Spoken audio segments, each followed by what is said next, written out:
Hello Biomes learners! Today I'm going to show you how to do some fun art. Let's get started!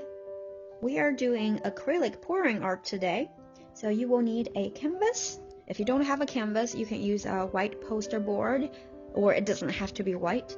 Then some little cups. I used my mouthwash cups, and some acrylic paint, and some glue and water. If you do have some silicone oil at home, you can use this to make it even prettier, but if you don't, that's not a big deal. Before we pour, we're going to have to mix paint first. Squirt some paint in 1 cup.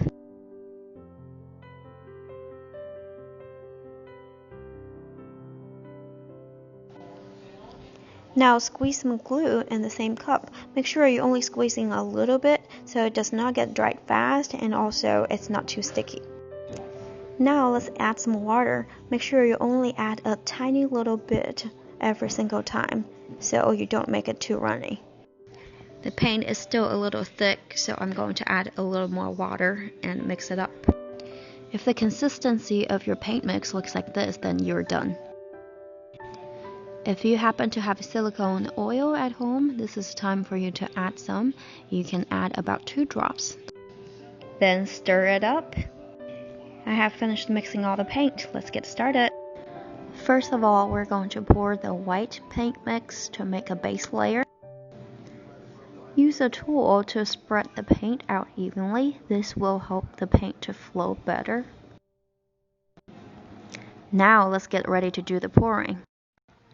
Pick one color and start pouring on different spots on the base layer, and continue to use different colors and pour on top of each layer of paint to create different layers.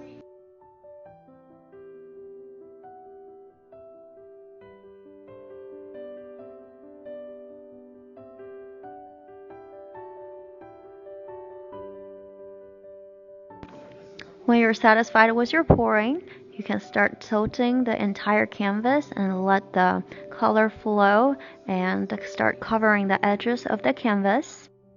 You can also blow on the paint to make the paint mixes the way you want. This is how mine turned out. Remember, there's no rules, just follow your heart. Have fun!